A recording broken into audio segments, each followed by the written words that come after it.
Midnight Mormons, mature and childish. Cult apologia, of course.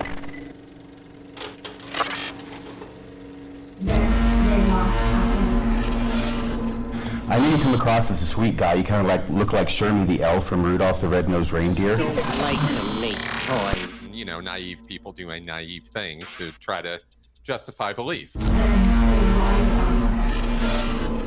Kwaku L, Cardon Ellis, and Brad Whitbeck, and then Midnight Mormons, where they get even more vicious and cruel. Then they fought us. You are going to be tarred with the same brush as these two, and it will not be good for you any more than it already is. Because you don't need 20 friends. You just need 3 motherfuckers. You can take over a country. Okay, that's what we're confused as Americans. We think we need all these motherfuckers. You give me 3 bad motherfuckers, and you're finished. You understand me? You're fucking finished. Brace yourself for another episode of...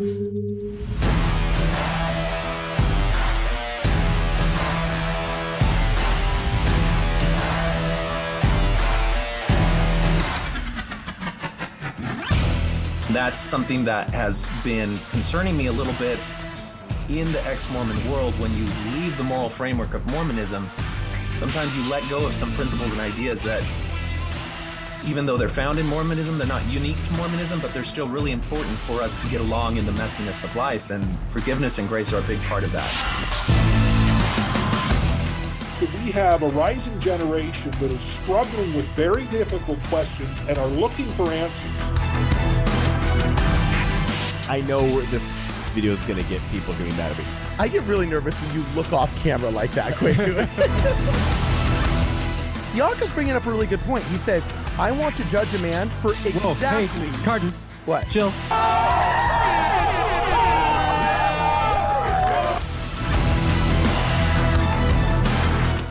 Now, here's where it gets weird, okay? Ignition in 10, 9, 8, 7, 6, 5, 4, 3, 2, 1.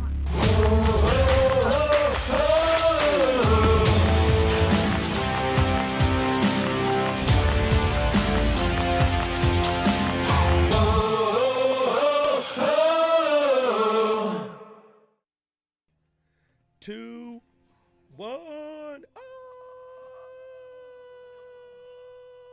Ladies and gentlemen, welcome to the Midnight Mormons live stream. I'm your host, Cardon Ellis, and today I am joined in the studio by none other than the respectable, the honorable, the apostle 2027, Bradley T, as in Theodore Whitbeck. That's not even my middle name. Well, that sounds distinguished. You know what I'm fine. saying? Yeah. Yeah, and then we also got Tiberius, how about that? Kwaku L and his gorgeous butterfly back. Kwaku, what are you doing, dog?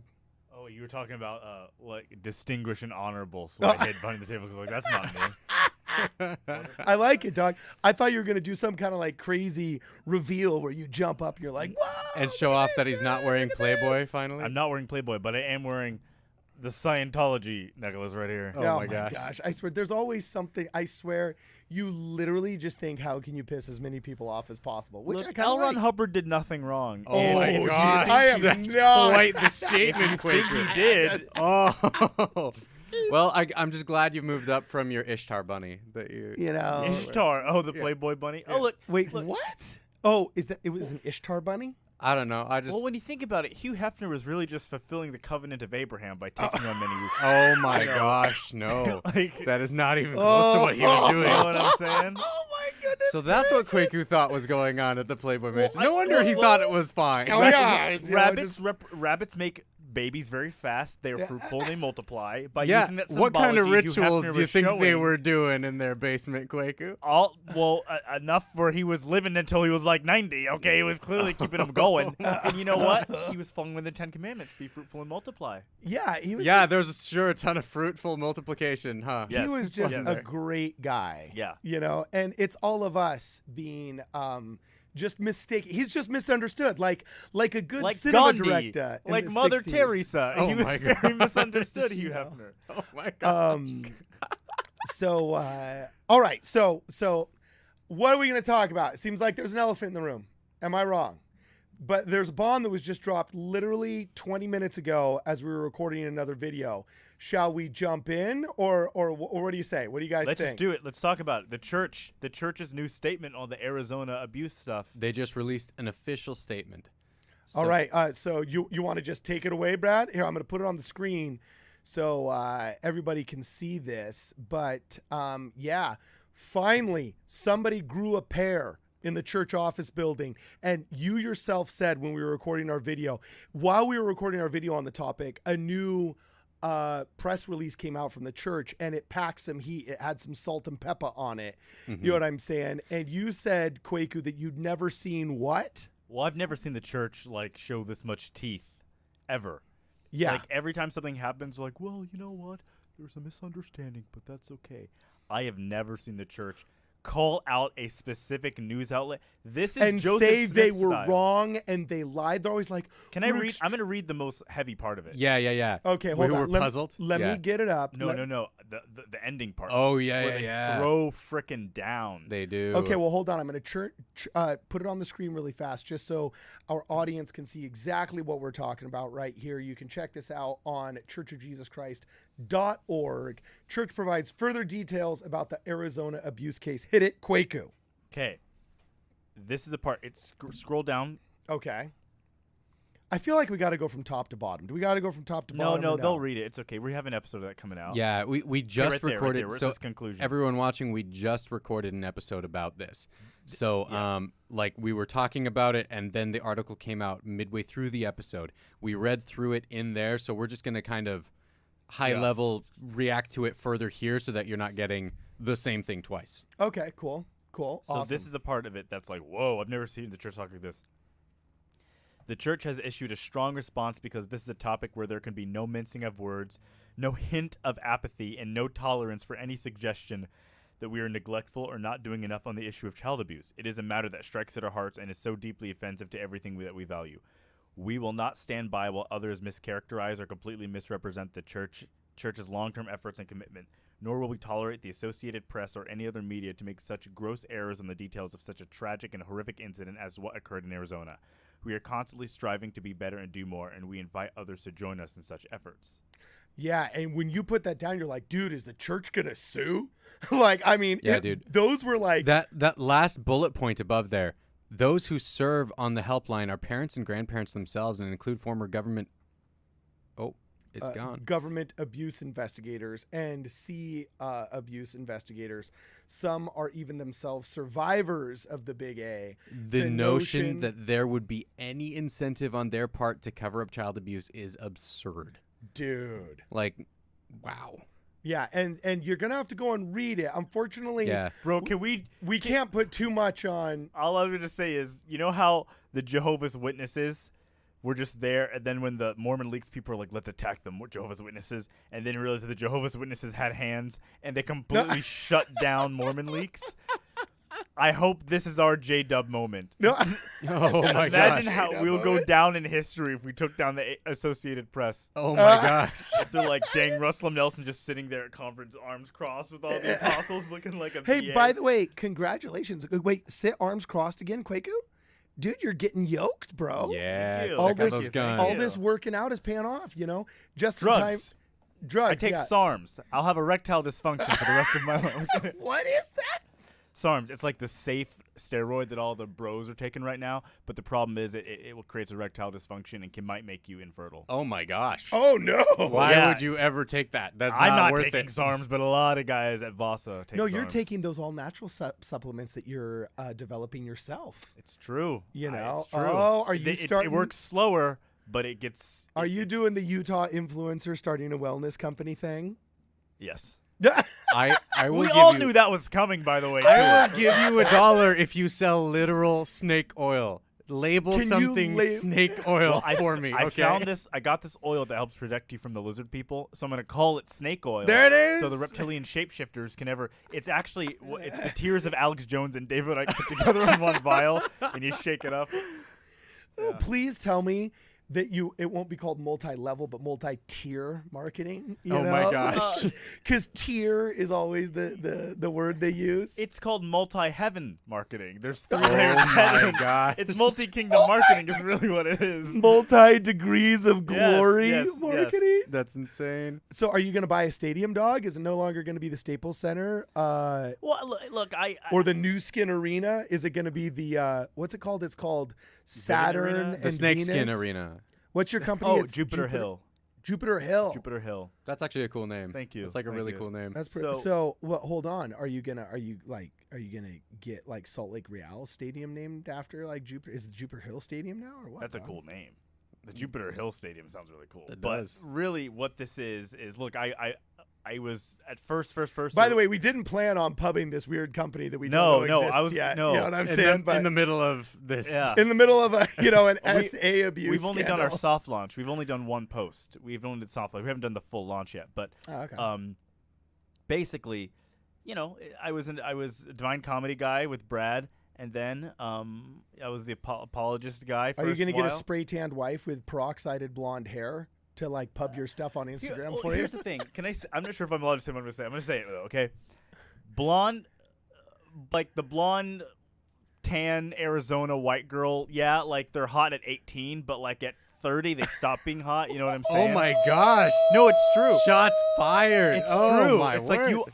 No, they stop because they get the lobster. You know that lobster look, especially Florida moms. So it's like I had The to lobster look. What are you even talking I think about? you're talking about the over tan where you start getting pink, right? Yeah, and then like the weird like wrinkles you get and stuff. So like you don't want to get like you want to marry a hot, but you don't. There's a certain level you don't want, and you gotta pick the genetics that age well. You know what I mean? Oh, and so true. like it depends what part of Europe, because Southern European women age very well, but Nordic women, they do not age very well. You know Oh, what I'm according saying? to your boy, Dan McKinley Speed agreed. Read Dan. Yeah.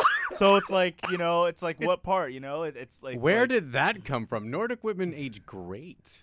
No, yeah, they don't. dude.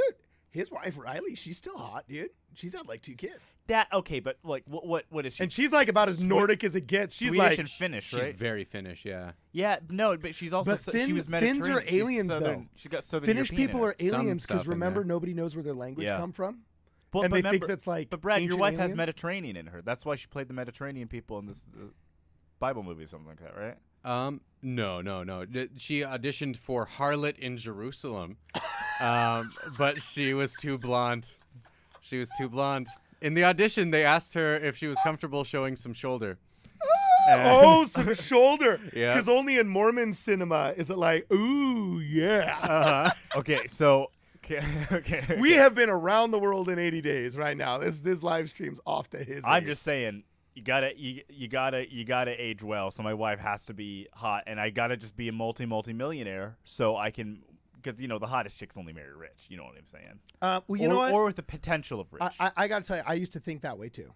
Like once I passed 25 and I was in my entertainment Sorry, career, the I hot, was like, shallow girls that I want only marry rich. No, You know what I that's mean? a much better statement. That's a much better You statement. think I'm gonna marry a woman who's humble? Ugh, gooey. No, Yeah. see, And she has to have at least 20,000 subs on Instagram. no, because I don't want her to have a high BC. Oh, okay. Oh Yeah. my gosh. The more, and if by the way, if she's been to Dubai, ain't gonna happen. I know what happens there. Ain't gonna Oh happen. my gosh. Quick. Can we talk about Andrew Tate for a minute? Because he's dominating everything. Yeah, sure, go for it. Andrew Tate, because look, he's everywhere. I am fascinated by Andrew Tate. And he's got, I'm saying what Cardon calls the 90-10 rule. He's right about 90% of stuff, but he's wrong about 10%. But the 90% he's right about is so, like... It sugarcoats that 10% of heinous badness. Yes. He Trojan horses in some of the worst doctrine known to man because he's willing to say simple truths in a comedic way that everybody else says is off limits.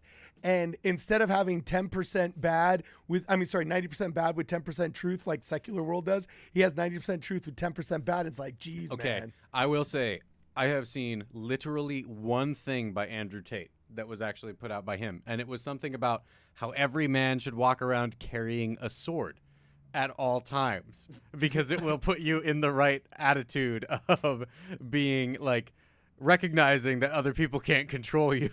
And I'm like, what kind of advice is this? But it's also not completely wrong. You would act different if you were walking around holding a sword. It's Yes. outrageous. So anyway, before we go any farther, I'm just going to tell you guys, if you got any questions for us, make sure you super chat us. We use the super chats to improve the studio, fly the guys down to Los Angeles, keep everything running and going. So if you got any deep, burning questions, please consider super chatting us. Also, you know, we'd like to recognize we got a couple members in the chat. What's up, Jonah Barnes? What's up, Abominable? I think I also saw Latter-day Saint on fire up in this mess. So shout out to everybody there. Jared V and Baker Plumbing tuned in. What's up, Baker Plumbing? That was actually one of the very first comments I ever got was from Baker Plumbing. I remember that. And so shout out to all you guys there. Make sure if you got any questions, hit us up with the super chat. Someone's asking how you become a member. How do you do that? It's when you watch our videos, it says like join. It's that little blue join button, and then next to subscribe.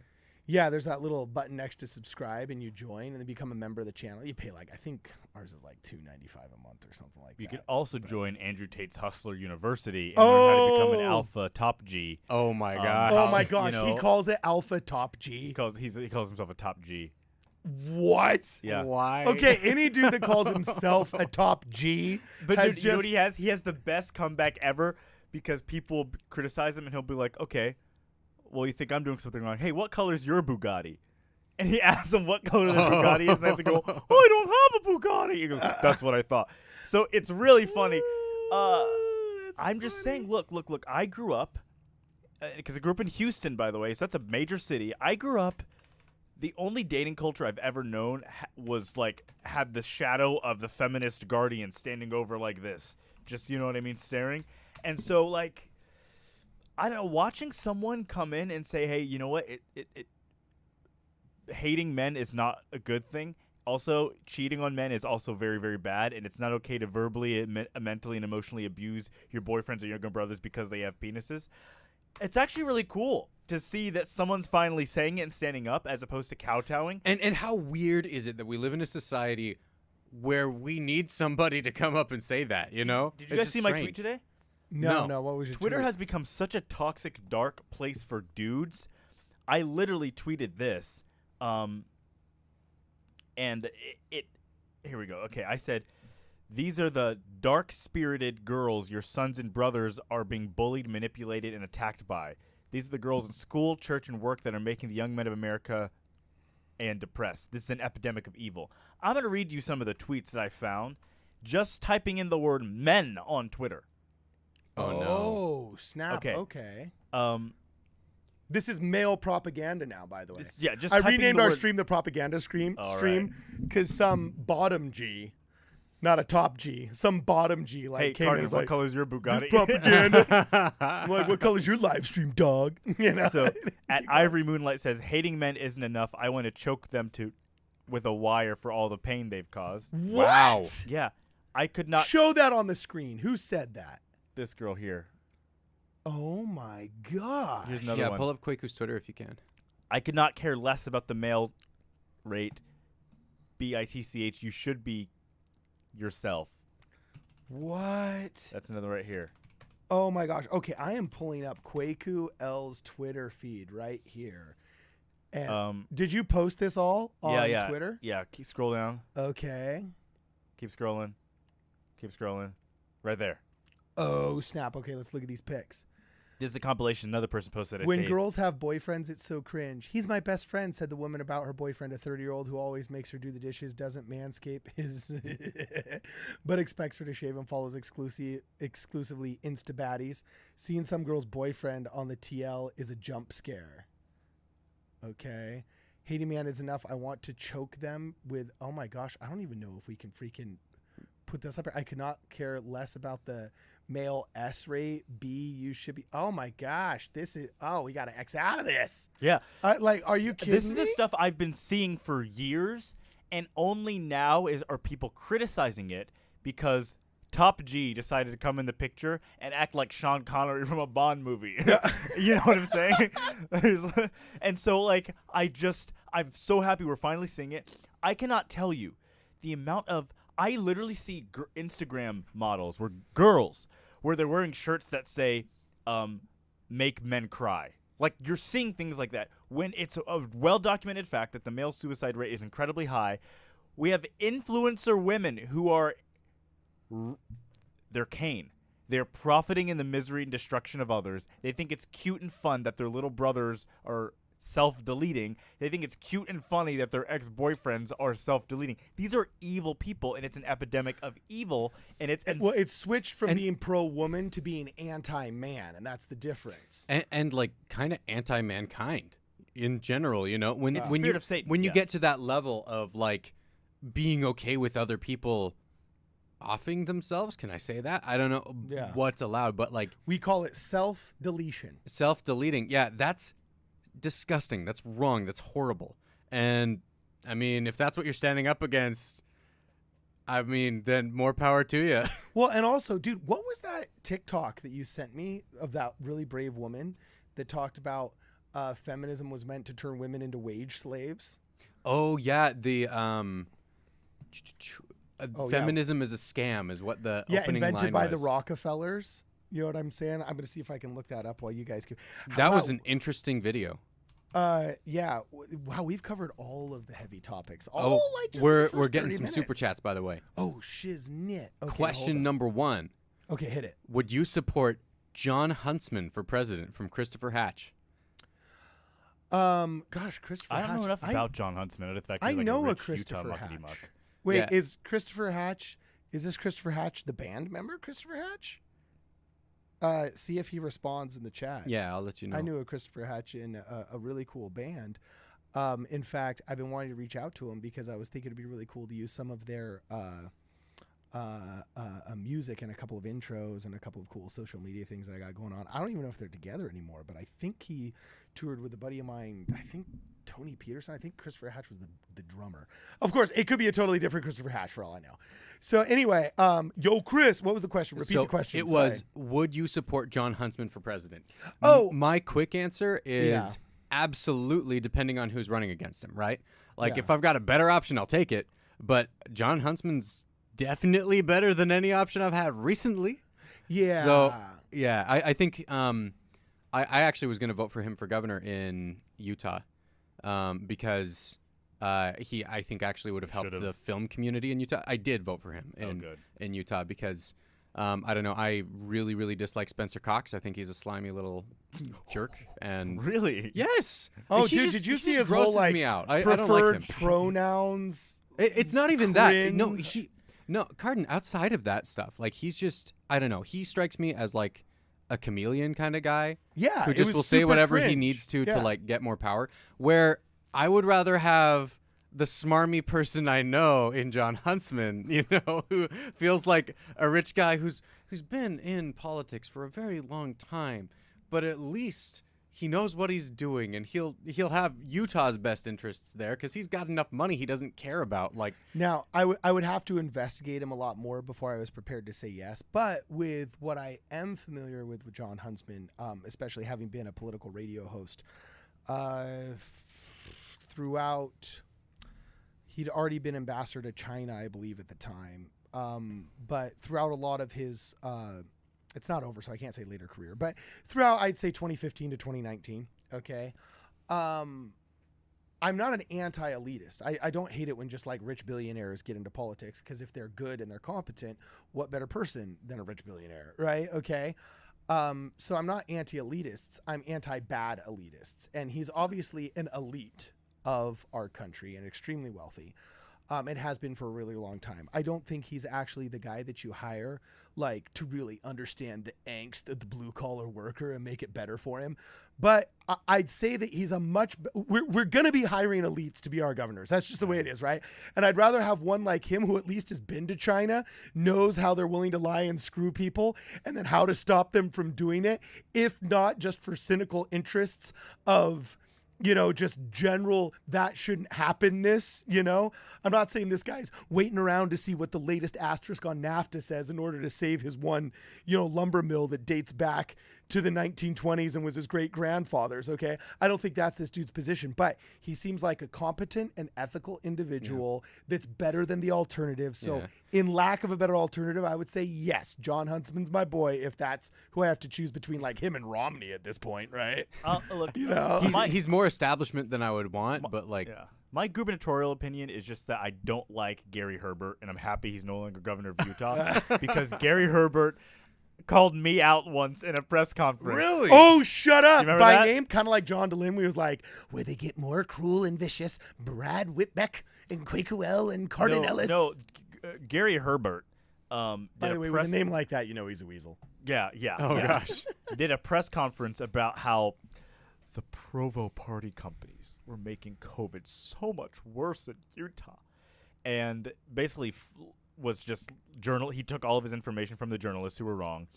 And, so I was getting tagged left and right, like, quick, the governor of Utah's talking about you. And I'm like, that's freaking awesome. But can I just say, we totally won because not only, he's no longer governor, but then the attorney that came after me and tried to get the Department of Health to sue me for $10K, lost. I didn't have to pay $10K to the Department of Health. Really? And that guy lost re-election as county attorney by 73% of the vote because he was caught in a scandal that involved, I'm not kidding, and cannibalism. Cannibalism? Yeah, I'm not kidding. I'm not kidding. What is this army? David Levitt was credibly accused of cannibalism and child sexual abuse, and he admitted on camera that he used his political influence to kidnap a Native American child, to adopt a Native American child on spot, flew him back to Utah and used him as bartering material so Ukrainians could get buffalo.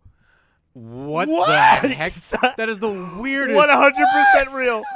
Not a conspiracy. 100% real. He admitted it on camera. And so, because of that, and he was, by the way, former Governor Mike Levitt, former governor of Utah, were named by a bunch of people who were said they were survivors of ritualistic satanic child sexual abuse. Okay, dog, and you can't say all these words. The algorithm's gonna cafreak out and cancel our stream. Child abuse. Which kind of ties into the Glenn Pace letter that the apostles had Elder Glenn Pace make back then, where they're saying there was all this satanic child going on, and Mike Levitt was weirdly connected to it, and his brother's David Levitt, and David Levitt got off Mike Levitt's former mission companion, who was and stuff like that. But where it gets even crazier is Mike Smith, the Utah County lieutenant or sheriff.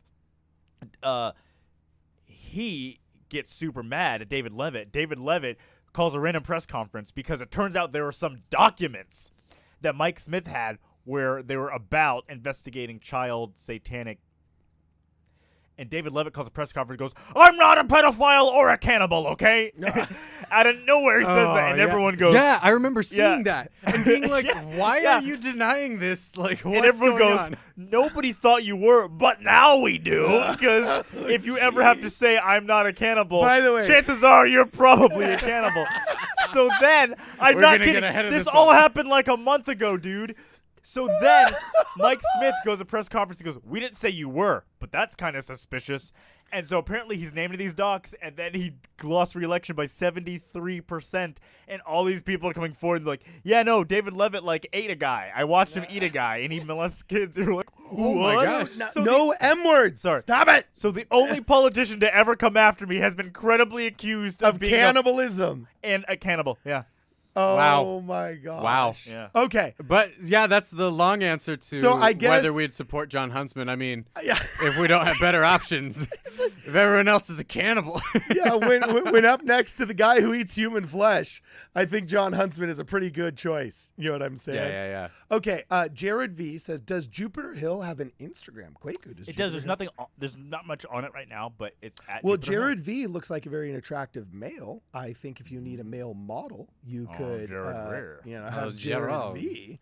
Maybe he can start taking pictures next to your supplements and start maybe having very light refreshment served in his living room as he gets his other friends interested in their top tier blue ribbon entrance sales. Right, yeah, okay, your little MLM that you got going on. I like it. Okay, so Mango Maddie just joined. Yo, what's up, Mango Maddie? How you doing? That's pretty cool. By the way, the name Maddie remind me of, Patty the Batty Pimblett. Did you guys see he won and his whole? You talk about how men can be treated as horribly as possible. Did you see his beautiful little end of the fight speech when he won his championship? And he talked about his friend who'd unfortunately been found self-deleting 4 hours before his fight. And he said, "There's a stigma that men can't talk. We need to get rid of this stigma." You know, did you hear that one? No. Oh, that's good though. Oh my gosh. Oh, it was heart-wrenchingly beautiful. Watch. I am going to pull this cheese up right now so that all you guys can see it. But it's Patty the Batty Pimblett. Do you guys know who I'm talking about? I don't. No. Okay, so UFC speech. He gave this really beautiful little speech, amazing speech. Okay, so it was 3 weeks ago. I was wrong. But here, let me see if I can't play this for you guys to show you what Patty the Batty Pimblett said. Here we go. Oh, wait. It's not going through.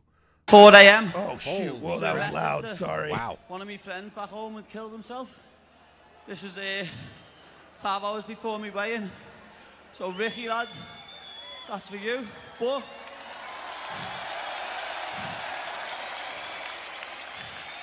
there's a stigma in this world that men can't talk. Listen, if you're a man and you've got weight on your shoulders and you think the only way you can solve it's by killing yourself, please speak to someone. Speak to anyone. Dang. People would rather, I know I'd rather me mate cry on my shoulder than go to his funeral next week. So please, let's get rid of this stigma and men start talking. Oh man, it was awesome. That was really you know good. what I'm saying? So anyway, the only reason that I even remembered that happening was just because this dude's name was something Matty, and that reminded me of Patty the Batty. So Mango Matty, welcome, my friend. Mongo Matty. Mongo Matty. Sorry about that. Yeah. Okay, and then Chris Lassiter, dude, just dropping. Nice. Just dropping a Jackson on us to help out with the channel. Same with Baker Plumbing. Hey, yo, Chris Lassiter, thank you, my man. Baker and then Chris, Plumbing. Baker Plumbing, another Canadian. Yeah. No comments, just appreciate the topics and approach to expressing your opinions, whether I agree or not. Keep up the great work. Well, you better agree or you're a bad person. Oh my gosh. Says the guy on a show where none of the three of us ever fully agree on anything. I firmly believe that if you are different than me, then you're bad. And I plan on writing a children's book called "If You're Different, That's Bad." I mean, that is what the church teaches us to Yes. believe, right? Yes. If any of us disagree on anything, Your unconditional worth is diminished if you do not agree with me. different opinions mean you're a bad person. People say, oh, if you've had sex, that means you're chewed gum in the church, the chewed gum analogy. I think that's too far in the wrong direction. I think if you've, had slept with someone before marriage. Incoming! I think you should. Well, look, these whores aren't going to crucify themselves. You know what I'm saying? Oh my gosh! Oh my gosh! You know what I'm saying? What? Okay. Oh wow! So salt of the earth coming in. Man, you are too easy to clip, bro. Salt of the earth coming in with a super chat. Thank you, Salt of the Earth. Who's You're going to awesome. super chat us after that? Yeah, who's gonna super chat? Dude, one time Andrew Tate did say get some stones or something on a YouTube video. I was like, how did that get through? You know what I'm saying? Oh my gosh. Okay, so Abominable says feminism was funded by the Rockefellers. What was the S revolution? Oh, I get what he's saying, including people who encouraged. Oh yeah, he's talking about the Kinsey Institute people and the Derrida folks. Yeah, and Foucault the Dr. and all Money that. and That's not great. Oh, Yeah, was so- that like the dude, that guy? Yeah, that was some weird. Yeah, did you look into the academics that are behind a lot of the theories that are predominantly pushed upon minors nowadays? And so anyway, Mongo Matty, in celebration of Mongo Matty's new, shall we say, joining, we now recognize Mongo Matty's first comment. It says, could you guys talk about the struggles of waiting till marriage and finding a woman who is also waiting till marriage? As a 20-year-old young man in today's society, it feels almost impossible. Oh, that is an awesome question. And it is a really, as really the good one. biggest sinner in the room, I think Kwaku is going. No, I'm just kidding. Probably true. It's probably true. No, trust me. Nah. No, I'm just kidding. I'm just kidding. Well, let me see. Everybody gets different advice, and I don't actually know. So first off, Mongo Maddie, love the question, and we're going to address it right now. But I remember when I was a young man, I hated it when like rich people that I knew came from rich families that never really had problems gave talks on tithing, because I'm like, dude, it's never really been a struggle for you. You could afford it. You know what I'm saying? So like, what do you have to teach me about tithing? And I know that might be judgmental and this and that, but you know, it's like, I want to learn from the poor dude who's like skipping meals to pay it or something. You know what I'm saying? Like to tell me about his testimony. And also whenever those ugly geeks got up and talked about like the importance of the law of chastity and things like that, I was like, bro, you couldn't break the law of chastity if you tried. Like, you too untalented and too ugly, you couldn't get into trouble if you tried. So don't talk to me. Yeah, about, it's like in my old ward at the village, we had two guys teach us in elders quorum about the law of chastity during a lesson. Yeah. And one guy was a BYU athlete who was like 6'3", jacked, really handsome. Yeah. And the other guy was like a Dungeons and Dragons nerd. Oh, And that guy was dang. way more vocal about following law of chastity. I wanted to be like, look, bro. Yeah. Look, bro. I want chatty Mc Jim Bro to tell me. I don't want you, because you have no trouble keeping the law of chastity. Okay? You have no trouble. This guy here is having to say no to cougarettes and Miss Utah pageant girls left and right. So that's the guy I'm going to listen to. The struggle is real. Yeah. Like this, I went through it, dog. It's tough. But here's the you need deal. like a stick, and then you need like 2 sticks, man. Here's the deal, though. You can definitely do it, and so can the people that you're trying to date. You'll find people who are just as committed as you are. Something that I found actually with a gal that I had gone on a couple of dates with, we met through her sister, who was a missionary with me that set me up with her later. But she was saying, look, you got to look for somebody who is headed towards Christ the same way you are, and that you're on the same trajectory with, running the same direction. Because then if you're not, it's a lot harder to get them on the same page as you, right? So my general advice, by the way, for this is to just date as many people as possible. Like, go on a ton of different dates with a ton of different people, because that's where you're going to find the people that you actually mesh with well. If you don't go on enough dates, you're not going to find the people who are on the same wavelength as you. So I would say if you're going on those dates, you're going to find those people. And don't treat it like a hunt where you're trying to find somebody who's like has the same beliefs as you or fits a list that you've got. Treat it like service. Go on these dates to be like, hey, how can I make this person's life better by the time we're done with our date?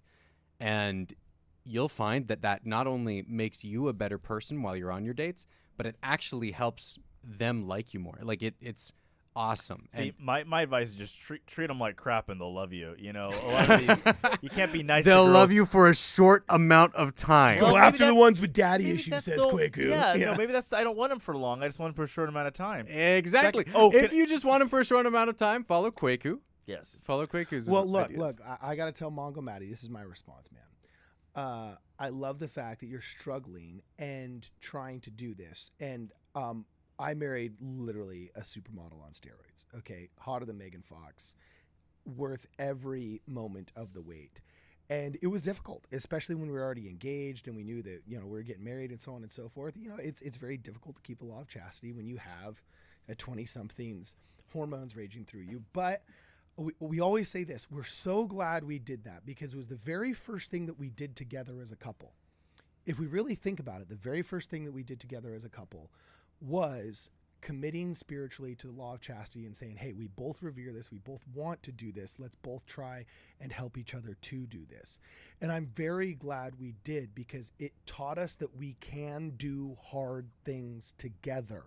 Mm-hmm. Okay? Yeah. It's not because of a bunch of old Puritans that got no game in the Quorum of the 12 Apostles are trying to enforce the white male patriarchy, you know, through religious dogma and suppression. None of that garbage. it benefited us because we realized this was the first hard thing we could do together. And let me tell you, like, it was only maybe 24 months later, 36 months later, that our daughter got cancer at 15 months old. And we had to go through the hardest thing we've ever done in our lives together as we fought all of 2017 in Children's Hospital of Los Angeles for my daughter's life, day in, day out, with a team of doctors, with a team of nurses, in a thing that unfortunately breaks up an insane percentage of marriages. Some parents abandon their kids. It's so emotionally difficult. You know, it's, you think you got anything tough in life, F you, hang out in a children's hospital, especially in the cancer wing, and you will get such a perspective shift. You know what I'm saying? The very first thing you learn is it's like the freaking platform. There's always 1,000. You think you've hit bottom. There's still 100 platforms down full of people that would switch you in a heartbeat, that would give a limb just to be in your spot in a heartbeat. So it is a wholly noble goal, trying to wait till marriage. Now, our society, especially in North America, is so wealthy and sexualized, I think it's difficult. So do not judge people that have fallen victim to temptation. Do not think that if you're dating somebody and you've gotten into trouble with them or so on and so forth, that, oh, if you had a better partner, you wouldn't have, or this or that. No. You got to take personal responsibility for your half of that bargain and just try as hard as you can. But that struggle that you mentioned of waiting till marriage is completely worth it. And if you engage in that struggle, it will only make you stronger. The partner you have will only be better. And like, you're the man for even trying, dog. Because the rest of these doofuses out there, you know, addicted to porn, booze, and video games, are sitting there wishing they had the chick that you're taking on a date, dog. So it's true. Besides, if you look anything like you do in your Chad avatar, you're a stud anyway. So and here, as hit it, another member of the crew with dude, it's not focusing. an Get in front of your face. astonishingly attractive wife. Get her back. And 2 awesome kids. Yeah. I've just got to say that, like, when you follow the gospel and when you're living as well as you can, and you find somebody who's just as committed as you are, that helps so much. Because that shared expectation and shared values is such a huge thing. And I know I saw somebody say something about how getting married young, you don't know what you want. I knew exactly what I wanted, and I found exactly what I wanted. And so did my wife. We've been happily married for 7 years, longer than most marriages in Germany last. But they have to get remarried at 7 years because it's... Oh, it automatically self-cancels. Yeah, because they just have so many divorces. And good grief. Isn't that crazy? It might not be exactly the way. That might have been a proposed law, but yeah, we've got 2 awesome kids, and dude, marriage has been awesome. By the It's way, they proposed that law in the early 2000s in California as well. Yeah, a starter marriage that automatically self-terminates in a sunset clause of 7 years, and it only continues if you re-up it. That's in crazy. order to relieve the burden. Which on sounds divorce like court. you want people to get divorced. Or you're just trying to relieve the burden of civil servants who have to regulate divorce court. Do you get what I'm saying? So you create an automatically self-terminate. Like, a lot of people said, oh, it's the state trying to destroy marriage. I was like, no, actually, I actually would kind of be for that, only if we had a society that still encouraged marriage. Just because I've seen people do more damage in the process of fighting over things than the divorce. Like, I don't know. There's actually kind of a libertarian argument there. to like get rid of the litigation side of it and the way that it would reduce the stress and the burden of the litigation and the damage done. Like, if people are already willing to split and part ways, like, let's try and make it as amicable as possible. And one thing that I do want to say is, with that said, I think that if I had been looking for exactly, like, I knew exactly what I wanted. Yeah. But I think if I had been wanting for Riley to be exactly what I wanted the moment I met her, I would have been too dumb to see that she was everything I wanted, you know? And I needed to approach it from the idea of, hey, I want to get to know her, and I'm going to not worry about... Dude, dog, you wouldn't think I want to get in her. He was like, I want to make out with her. That's what you were thinking. Of course I did. Yeah, obviously. No, we talked about it on our first date. We're like, Talked about it? Yeah, because we were like, Talked about it? We were like, we shouldn't kiss on the first date. Yeah, that would be bad. So we planned our first kiss on our first date, and That then is had it, so and it was lame, awesome. dog. That is Oh, so lame. I'm sorry. Was your first kiss in the moonlight in a waterfall with Spanish music playing in the background as a crowd cheered as you first kissed? What? Yeah, crazy, huh? It was awesome. Riley and I had a freaking amazing first kiss. Wow. And yeah, so My first club was in a strip club at Santa Monica Boulevard. oh my gosh. But yeah. Oh, did I say that out loud? Was I 14? will say- Wait, what? No, I just kidding. My first kiss was while watching Wreck-It Ralph Oh my gosh. with Victoria Pontiff. I'm so sorry, Victoria. You just got outed as Kwaku L's first kiss. She's some chick in Louisiana. That's no one weird. knows That was her. my first kiss. Or she's in Texas. I don't know. That was my first kiss, too. Victoria Pontiff? No, I'm just kidding. Wow. Well, there's some problems there because Kwaku said he was 14. you broke the law, mate. Oh, yeah. Oh, gross. Oh, I just stepped in that one. No, but really, for real, I think as you approach dating more like serving one another and just getting to know one another rather than like hunting down what you're looking for, everything improves. Yeah. So anyway, hey, we're gonna keep going. I don't know. See, my thought is hoes be wildin', and you know when Chris Brown said it best, these hoes ain't loyal. And so, oh my God. No, look, dating's hard, but mostly because I don't know what I'm looking for. That's true. Yeah. Well, we know I'm what just you be having fun. finding. We know what you be finding. And I've liked this last one. Just make it last, okay? I've liked this last one. Shout out to Jeffrey. I mean, oh my gosh! Just kidding. So anyway, thanks Kwaku's for all got a the hater. fuel to the Exmos who Yeah. were speculating about Kwaku. Yeah. So here's Kwaku's got a hater. Oh, let's see. What we I got usually don't read non-super chats, but it has to do with the super chat. here. Oh, let's read it. Badger Native One says, for an investigator who tried watching this, Kwaku is extremely offensive. Not sure about the testimony I see here. Well, before we continue your super chat, Badger Native, we're not bearing our testimony at this moment. We don't engage in priestcraft. We will oftentimes say our beliefs and so on and so forth, but we are reluctant to use official monikers of the church here because we never want to be perceived as profiting off of any kind of official position or doctrine of the church because we're very anti-priestcraft, okay? Secondly, we'll now address your super chat here. Oh, sorry. Secondly, we're entertainment. Like our opinions. Depending on who you are. Yeah, depending on who you are. Our opinions are meant to entertain and spur conversation and inform, not necessarily to, be the definitive ecclesiastical answer on spiritual questions. So you continue with your super chat, though, and says, Kwaku's testimony is garbage as an investigator, no love. Well, I have two things. First off, okay, that's subjective. You're free to have your own opinion. That's awesome. But I'm dubious of people that claim to be members who just went active over something that Kwaku said. Because every time I get one of those... Every time I get one of those Instagram messages that says, oh, now my daughter is inactive because of you. And I click on that person that sent me the DM and I look at their profile. For the past 10 years, they've been doing nothing but posting angry anti-Mormon tweets and angry anti-Mormon Instagram posts. And they're obviously not at all interested in preserving any kind of membership. They do not feel bad about lying to manipulate you. And so I don't know if that's what's going on here with this bad native I'm not person. sure. I don't know. Yeah, but we've seen enough of that to have it be suspect. Here's the thing. I don't care. Why should I care? I don't know. We are our brother's There's keeper. some level of be our brother's keeper, you know? No, but that's not my brother. No. This is... Look, I had a testimony of Joseph Smith, but this one guy in Utah made a joke out of... So?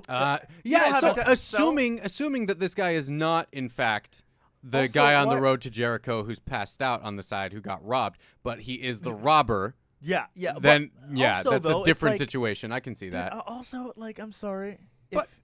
Well, I believe I'm not that the if- Holy Ghost. I'm not your comforter. Okay, hold At on. the same time, Kwaku, I think we should be doing what we can to. Yeah, but I'm with Brad on this. We can't criticize RFM for having what did Elder quoted Bednar Cain. said? He said being offended is a choice. Yes, being offended is a choice. However, if we love others Yep. as fellow children of God, I'm going to change my entire personality so Okay, this random YouTube account. No. And that's not what I'm suggesting No, either. Stop. We're not suggesting we change our personality or that we change our MO, but that we inform Badger Native that if you think that testimony is all soft-spoken suburbanism, then you are drastically mistaken about what testimony is. Okay? If you think that loud laughter is not laughing or doing it very quietly, then you are drastically mistaken as to what loud laughter is. Okay? All we out of love is a deep and abiding concern for the well-being of somebody, regardless of personal gain from that somebody. That's the definition of love. It's not the lust that the world wants you to think it is. It's not the chaos, okay, that community over there is trying to sell. Love is, okay? It's not love is advocacy like the tweet we went over where you have to believe in, sterilization and all that other stuff as part of your advocacy. Love is a deep abiding concern for somebody else's well-being without you profiting directly off of it, okay? And you as a fellow child of God, because I believe, Badger Native, that you have an inherent worth as a child of God. You are obviously confused and have been fed some false narratives. And if I love you as an unknown person who has inherent worth, I don't know you from Adam, but you are a fellow brother or sister of mine, I feel like my best service to you will be to disabuse you of a bad narrative you seem to have adopted. Okay, so keep watching this show. You'll be disabused of a lot of bad narratives, both in and out of the church. I will tell you, Kwaku has an awesome testimony. I don't know if there's something else that we said that's offensive, and maybe the difficulty here is the word testimony isn't what you meant, but you're offended by something else Kwaku said. But Kwaku's got a great testimony. He does say crap like "hoes be wildin' way too much." No, it's Wyland. There's no Wyland. D. There's no D? Why? Yeah, it's There's hoes no be D, which is Wyland. ironic because they usually have a lot No. of D. But Oh my God. the point of Yeah, I wonder what they were offended by. I don't know if it was the testimony as much as everything else. But I mean, maybe they'll. But you gotta have look. There's so many different kinds of people in our church. This show represents the different kinds of people. Exactly. And I'm not gonna pretend to be someone I'm not.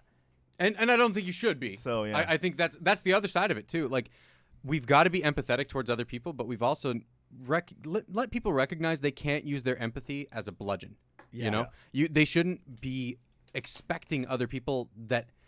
I guess the best way to say this is, just because people love you doesn't mean they're always going to agree with you. We need to learn again as a culture how to love one another while disagreeing with each other on things.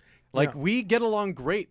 We do not agree on everything. Yeah, but our culture right now has the culture of offended, where we believe that if we're offended by something, We're the more person who offended virtuous. us is completely wrong no matter what. Yeah. And it's and very, we it's a very need to destructive mindset. get rid of that lie. Yeah. Because it makes you sadder as a person. It makes your conversations with other people much more difficult, and it kills your ability to communicate with one another because you just never get to an understanding anymore, because you say something like, hey, what you did hurt me, and the other person's like, I didn't do that. And then there's we're not even on the same path and by at the all. way, here is an invitation. Here's your chance, Badger Native. If you're really an investigator of our church and you have an honest, a deep, and abiding concern to get to know your Lord and Savior Jesus Christ more and the tenets of the Church of Jesus Christ and Latter-day Saints, you are invited to reach out, prove your identity as Badger Native, and go through all the motherfrickin' discussions in this studio. And if you fulfill all the challenges of reading the Book of Mormon, praying about it, this and that, so on and so forth, you will get the most mind-blowing conversion experience of your life, not through us, but through the Spirit. So, if you really think what keeping you from doing that was something Kwaku said, you're welcome to do the discussions in this frickin' studio, dog. So, or Dudette, whichever one you be. Or You know what I'm Badger. saying? Badger Or instead of dog. Might be a furry. You know Oh, what I'm gosh. saying? Maybe, Why would you suggest that? Well, maybe this person's a furry. 'Cause it's Okay. like- Well, actually, they're probably from Detroit. I'm sorry, from Michigan, because aren't the Badgers the University of Michigan? I have the no Wolverines. idea. I am sure there are many Badger mascots around. Yeah, okay. But I guess Jonah Barnes did say Kwaku should change himself to suit my feelings. That is maybe one I would agree with. Yeah. So anyway, let's keep going through the super chats. Okay, next up we've got Chris Lassiter. Kwaku Goblin story, spirit encounters on mission. Oh, how I had to cast out a goblin? Yeah, they've been waiting on that, man. Have I not told that one yet? Yeah, we've managed to like miss it every time that we. Oh. Yeah. Yeah. Yeah, so that one's creepy. So when I was pretty young, and I was never the kid who played with Ouija boards. I never did any of that. I never tried to bring spirits. I never did any of that stuff. But I kept having this I never tried to astral project either or have an out of body experience. But I had this weird experience where I was like, it was basically not an out of body, but it was like a sleep paralysis type thing. Okay. Where I was awake but I couldn't move my body. Mm. And this is in Houston, Texas, in my bedroom. I'm still in high school. I'm sleeping in my bed, and I open my eyes and I look and I see in the corner of my room this little man, like this tall, with like a noodle-like thin body and like a grayish green head. But I would never look directly at him because it was too like creepy and demonic. So I'd always look like right next to him, so in my peripherals. Oh shoot! And I noticed he would like when he could notice when I noticed him, and he would be moving around, jumping around, so I couldn't see him. Mm. Yeah. So I was like sleep paralysis, whatever. It happens. Sometimes people see creepy stuff. Well, then,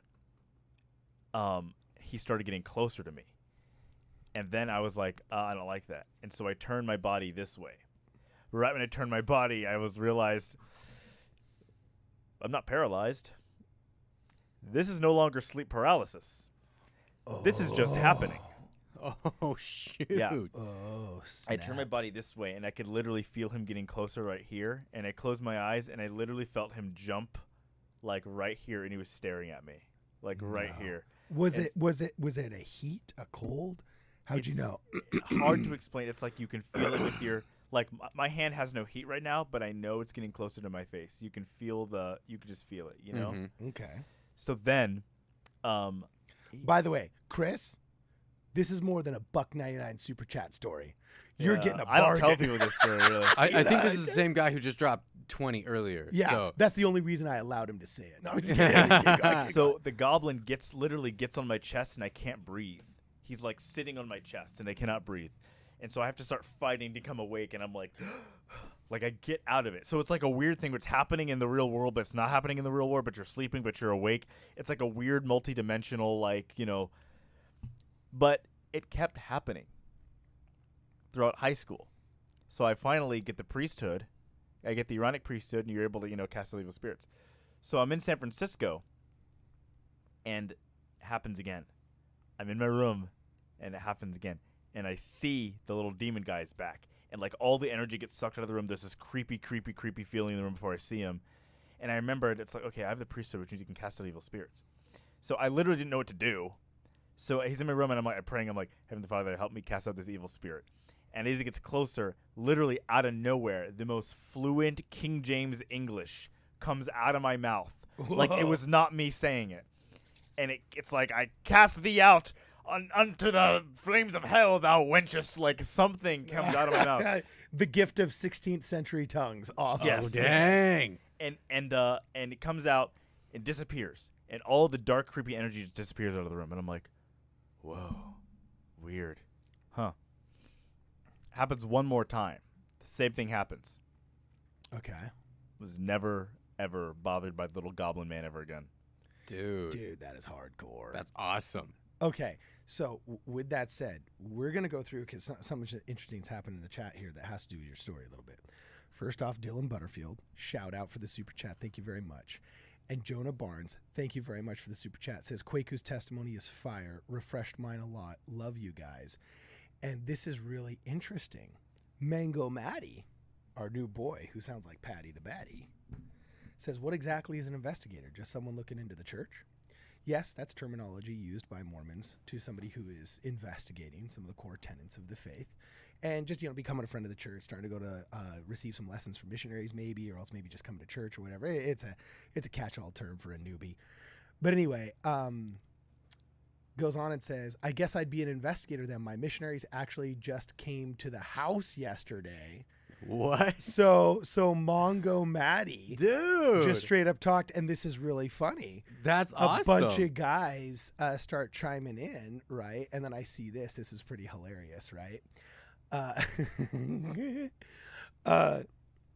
Chris Murphy says, keep in mind that the discussions have in the past admitted the dirty laundry of Joseph Smith church history. Make sure you know everything before you really need to know before you join. Okay, first discussion, Chris, and you're going to notice this, Mango Maddie, is basics. And we go to the basics because the basics are good. And the very first thing that I think is missing in this world that we live in, and fortunately, back when you had the organized discussion process from the missionaries when I served, now it's a little bit more loosey-goosey. But the very first thing we said was, you are a child of God. God is omnipotent, all-powerful, and all-loving, and he loves you. He's interested in the finite details of your life. Even this conversation, like, you are a child. I find it the most beautiful and important thing in the Church of Jesus Christ of Latter-day Saints, that is the number one core tenet. Your inherent value as a child of God, your equal playing field with all others on earth as a child of God, at least in spiritual concerns, all right? And the fact that you have that inherent value, and the church is actually so good at putting its money where its mouth is, its volunteer time where its mouth is, and walking the walk and not just talking the talk, that the number one most translated song in the world is what, Kwaku? We've mentioned this before. I am a child of God. Yeah, I am a child of God. Sung just that way. Yeah, that was kind of, that was more like the kid in the haunted house of a Blumhouse horror slasher. I'm going to sing it like Alex Jones. Yeah. I'm a child of God. Yeah. And he has sent me here amongst all these frogs. You know what I'm saying? Oh my God. So anyway, I am a child of God, which is the first song that they teach in primary, that extols the virtues of being a child of God and, you know, lead me, guide me, walk beside me, because we are our brother's keeper. Help me find the way. Teach me all that I must do to live with him someday, right? So these core tenets are the most important. So my challenge to you, Chris Murphy, is what is omitted from that discussion? What of the historical narrative of God being a loving Father in heaven is omitted? None of it. And that's why all of the anti-Mormons, and I know you're an anti-Mormon, but you're a beloved anti-Mormon as a member of this channel. All the anti-Mormons always skip past that. And they try and do this pop atheism because they know that there's no argument against that, and that the fruits of a world that does not view others with an inherent worth as a child of God, of brothers and sisters on this earth, is an ugly, secular, crime-ridden, obese, addicted to drugs, and depressed world. You know what I'm saying? So, yeah, keep going. And by the way, check in with us. Mongo Maddie, let us know how it is. We'd love to talk to you, get to know you a little bit more, and get to know your process a little bit more. Gabriella Dodway says, I've been an investigator for 2 years. What if I ... I don't know. I hope there's not like a house that blows up somewhere and then we read the news. She finished it. Oh, okay. What if I have an experience like the one Kwaku told, but I'm a woman? Can I still do that? I have a feeling if you called upon God, who is intimately aware of the struggles in your life, having gone through that experience, that he would bless you with the ability to get that thing hands. You know what I'm saying? No, I absolutely think that there is validity in spiritual gifts given to everybody, regardless of whether you have the full priesthood conferred upon you or not yet. I don't think... Yeah, God's not going to be like, well, yeah, I made you a woman, so fight this demon yourself. Like, that's not how it's going to work. That is not how he works. Sorry, Stacy, you're on your own. You know what I'm saying?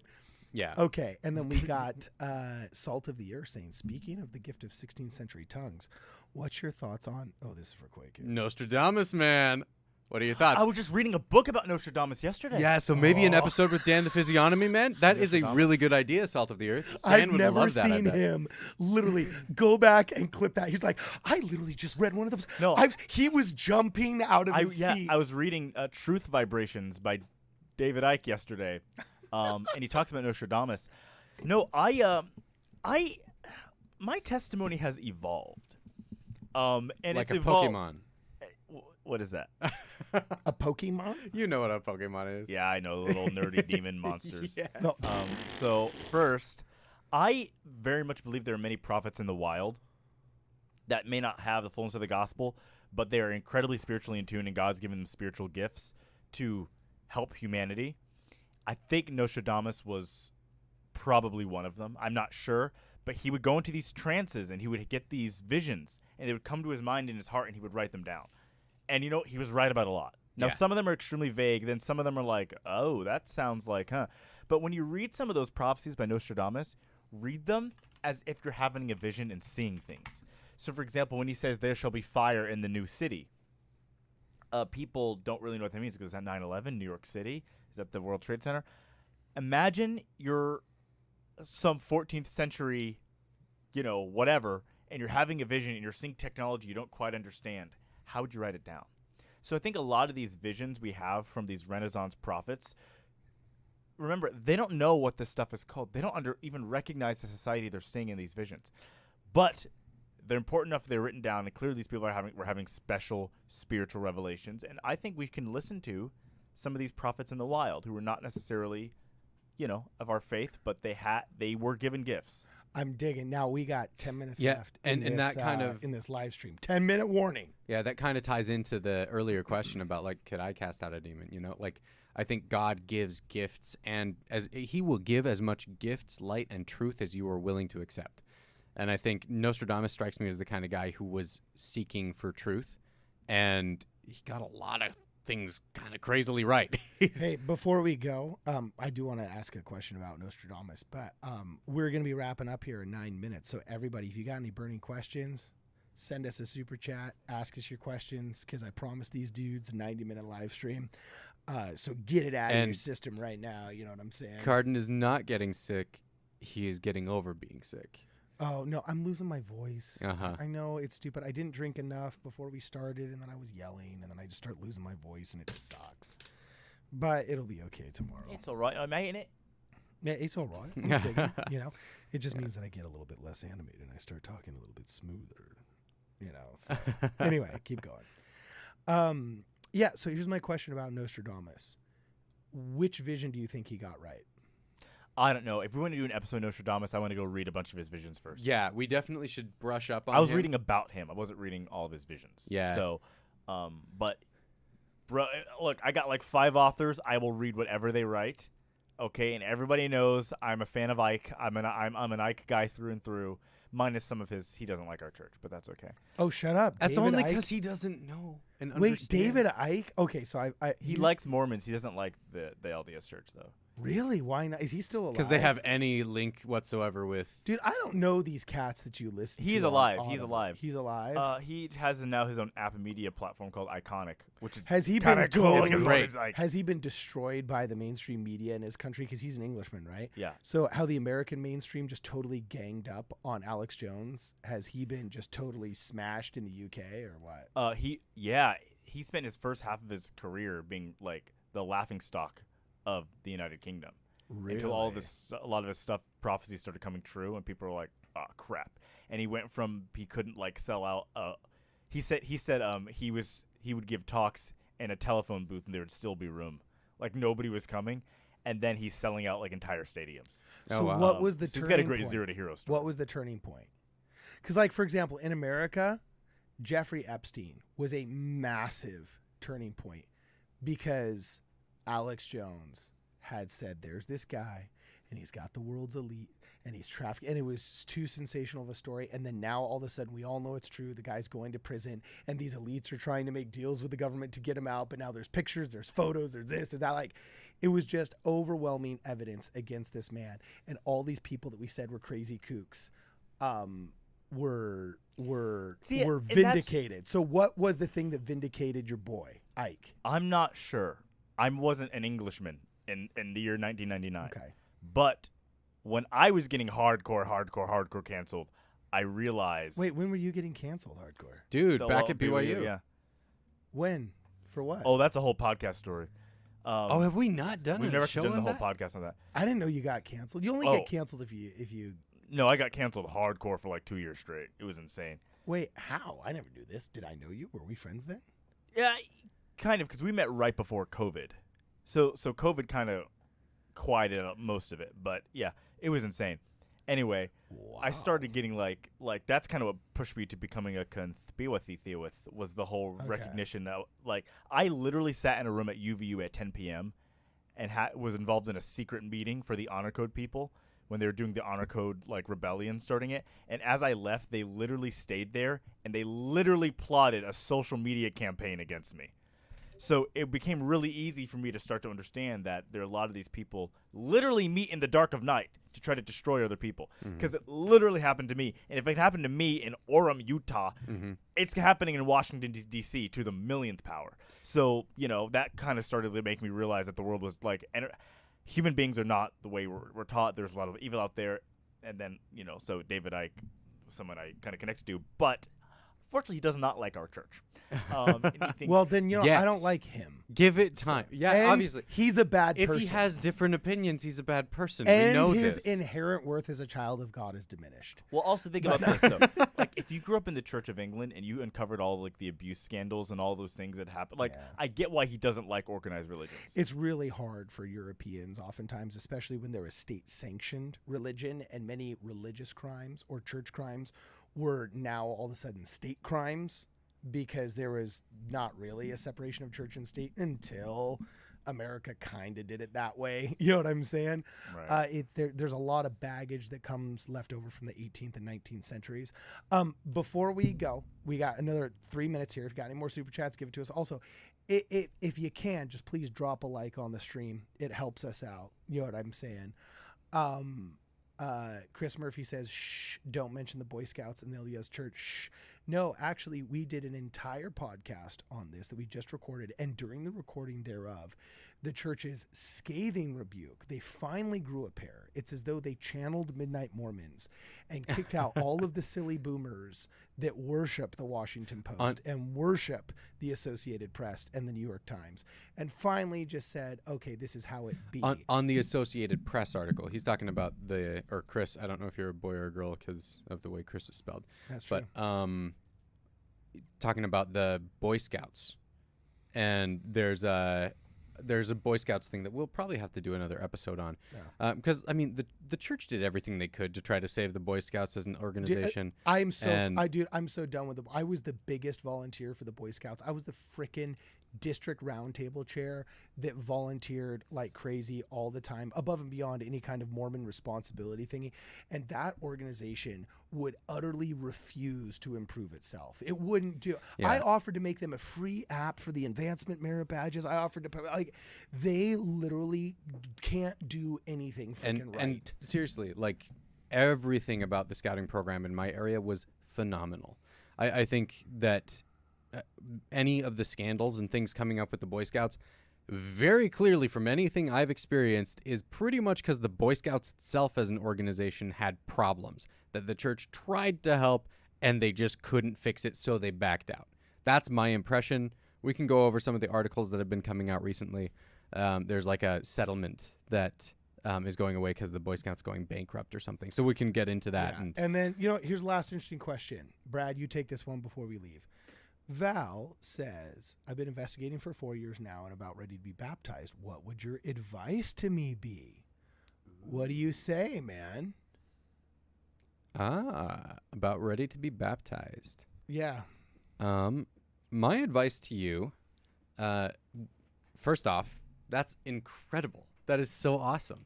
I'm glad that you've had the chance to be investigating, and that it sounds like if you've been looking into it for 4 years, you've really been going in depth on everything. My advice to you would be to focus on what the Spirit says to you, to really pray about it, to really focus and understand what God is telling you should do. We are very staunchly believing that we make covenants with God as an outward expression of our own spiritual growth.